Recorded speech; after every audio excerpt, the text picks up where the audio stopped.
This is actually a pretty sneaky week of new game releases. Now, while I wouldn't say we have those heavy hitters that maybe you guys are looking for, there's a wide variety of games dropping this week, so yeah, want to go through them, some PlayStation 5 upgrades, some PlayStation 4 and PlayStation 5 titles, so let's go over all of them.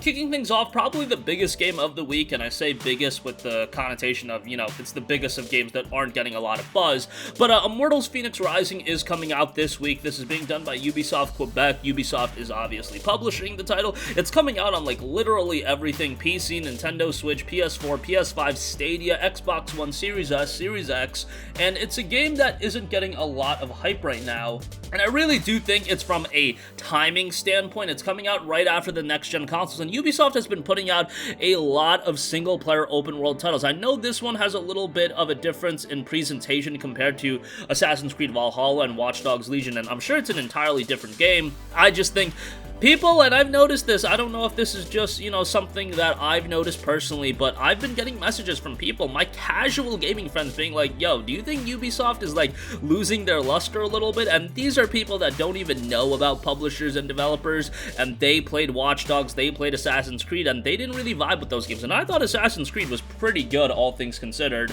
But for whatever reason, these people, and this, again, might just be completely anecdotal, we're kind of losing a little bit of hype on Ubisoft, and maybe Immortals Fenyx Rising can be a different kind of game. I've said it before, but gaming is something that always needs an influx of new IPs. You need compelling new titles to always come in there, to circulate new ideas, to have new presentation styles and everything like that. And yeah, maybe those people that I talked to played a little bit too many Assassin's Creed titles, played both Watch Dogs games and got a little bit burned out, but Immortals Fenyx Rising can be a little bit of a change of pace from Ubisoft, and hopefully it does deliver when it drops December 3rd. Next up, here's a game that I am very much excited for. This is coming from the Game Bakers, and that is Haven. Haven is a game that has a great visual style. That's definitely something that compelled me right away. And the Game Bakers, if you don't know, they did a little game called Fury, which maybe not everybody was the biggest fan of, because, it did have some difficulty spikes here and there, but it had a plethora of different gameplay styles, and I really enjoyed the game. Haven looks to be a pretty cool title. The description reads, two lovers gave up on everything and escaped to a lost planet to be together, glide through a mysterious landscape, explore a fragmented world, and fight against what's trying to tear them apart in an RPG adventure about love, rebellion, and freedom. So the game does have the option to play solo, or you could play shared split-screen co-op, so that's something you can do as well. The game is out very soon. It'll be dropping December 3rd, so hopefully this is another one of those unique titles that does deliver. Not getting a lot of buzz, but it could just be like Fury. Fury was one of those games that came out and then got some traction because people started playing it, and then it generated a little bit of buzz. I could easily see Haven going down that pathway as well. Next up, we have a free title for PlayStation Plus subscribers, and that is Worms Rumble. So this will be on PlayStation 4 and PlayStation 5. Worms Rumble is Worms like you've never played it before, with intense real-time arena-based 32-player cross-platform combat. Get ready for deathmatch and last worm standing modes where you're only ever a holy hand grenade away from death. So this one will be dropping tomorrow. It is a battle royale title with that Worms look, and the Worms look is something that I feel like is, captivating for a lot of people. Worms has been around for a very long time, and people do have affinity towards that franchise. I mean, if you did play them. Worms Rumble, at the very least, it's gonna be free for Plus subscribers, so this could be something. I know this is a little bit of a stretch, but we've seen it with Plus games before. A Rocket League, a Fall Guys, where the game is a Plus title, and then it just explodes out of nowhere and gets really popular. I know that's a significantly high bar to reach for, but yeah, that is best case scenario when you're talking about these Plus freebies. They just explode and generate a lot of buzz, especially games like this that do have, obviously, an emphasis in multiplayer. What's going to be a core issue of the game if it was a pay-to-play game? Well, how long is that community going to be active? In the case of Worms Rumble, since it is going to be a Plus freebie, since it is going to have cross-platform play, I don't think the issue of a lacking community of people online is going to be a problem here. I think it is going to be very active for a while, and if it's a quality title, well, then the sky's really the limit for a game like this, especially because, again, what we've seen in the past, what a Plus game can be when it's a freshly released title, and it is a quality multiplayer game that people do jump into. Worms Rumble does have a chance to be that, so pretty much excited to see how that turns out. And if it does resonate at that level. Next up, Tom Clancy's Rainbow Six Siege will be getting a PlayStation 5 upgrade. The PlayStation 5 upgrade is quite huge in that you are going to be able to play this game at a lot higher of a frame rate, and it will be seeing some visual improvements as well. Rainbow Six Siege already looks pretty good, it plays pretty good, but if you want north of 100 frames per second, you'll be able to do that now with Rainbow Six Siege on the PlayStation 5. Rainbow Six Siege has been one of those multiplayer experiences that's really stood the test of time. I mean, you're talking about a game that came out all the way back in December of 2015. The fact of the matter is, it is a game that people still play to this day. If you can make a first-person shooter persist for 5 years, and yeah, tomorrow will be the 5-year anniversary of the game. That is kind of crazy, given that, you know, gaming these days, a lot of the times, it's on to the next one. We have a very short attention span. It's on to the next game. It's on to the next big release. Rainbow Six Siege has stood the test of time, and it's become one of the mainstays in the FPS community, so having a PlayStation 5 upgrade free of charge for those of you that already own the game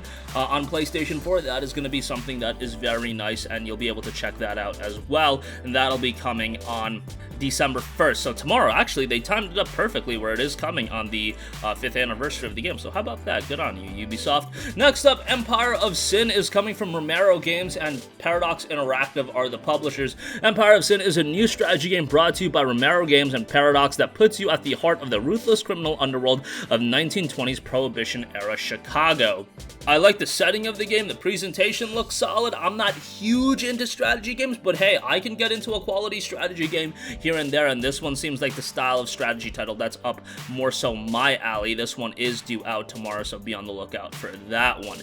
Next up, Dragon Quest XI S Echoes of an Elusive Age Definitive Edition. So yes, we will be seeing the definitive release of Dragon Quest XI. The definitive edition includes all the content from the original release of the acclaimed DQ11 and adds extra character-specific scenarios, the choice of playing with the original soundtrack or a grand orchestral version of the music, the ability to switch between 2D and 3D graphics modes, which is pretty cool, but I think most people are going to play in 3D, might be wrong about that, a Japanese voice acting option, which is very much appreciated, and much more. Obviously, if you own the base game already, maybe you should just stick with that and wait for this to go on a deeper discount. It will be released at a budget price point of $40, which is pretty good given the length of the game. Quite a lengthy game here, and JRPG fans, definitely a fundamentally well-made JRPG here, so definitely would give that a recommendation based on playing the original title. December 4th, you can pick that up. Lastly, Don't Nod is bringing out a brand new title in Twin Mirror. Don't Nod, of course, the guys that brought you Life is Strange and many other games, and this one notes, forced to confront his past, Sam Higgs uses his unique intellectual abilities to uncover his hometown's dark secrets, but how do you know who to trust when you're not even sure you can trust yourself? So this is very much going to be a narrative-driven game. You know what you're getting into when it does come from Don't Nod, and it's going to be something that probably going to be very compelling from a storyline standpoint. I mean, if you never played Life is Strange, that's a game that I recommend everyone to play. Not everybody is as high on it as I am. Some people didn't get into it as much as I did. But I feel like that's the minority. I feel like the majority of people that played Life is Strange really did enjoy it, even though, you know, you can make qualms about certain episodes, and I don't want to get super into that just in case of spoilers for those of you that do want to check it out. But nevertheless, the game notes it's a gripping psychological thriller. Enter an extraordinary mind and choose your own path. Every decision, every interaction, every discovery will influence the direction of Sam's investigation and ultimately determine how much of himself he's willing to sacrifice. This one is due out on December 1st, so tomorrow, so you can check it out then. And that's going to conclude this video. Again, come tomorrow, we got the release of quite a few games, but for the rest of the week, we got a bunch of games coming out, quite a variety of titles as well, so be on the lookout for all of these. That's going to conclude this video. Do sound off with all of your thoughts in the comment section down below. Let us know if you're picking up anything this week, or it's going to be more of a case of maybe you'll add some games to your wish list, but titles that maybe you'll pick up down the line in a sale, which I do think is going to be the case for many. A game like Immortals Fenyx Rising, well, I do think it looks cool, and I do think has potential. Probably one I do foresee a lot of people waiting on a sale for, and, you know, Haven to me looks really good. Haven's probably the standout game of the week to me. I'm really looking forward to that, but that's going to wrap up this one. Again, sound off in the comment section down below. Thank you for watching, and goodbye. Hey guys, we hope you enjoyed the video, and if you did, make sure to hit the subscribe button, and if you're already subscribed, do us a favor and hit the bell icon. This way you'll be notified whenever we post a new video. That's the best way to keep up with all of our uploads, and we usually try to upload 2 videos a day. And with the bell icon hit, you'll be notified whenever we do upload a video. As always, thanks for watching.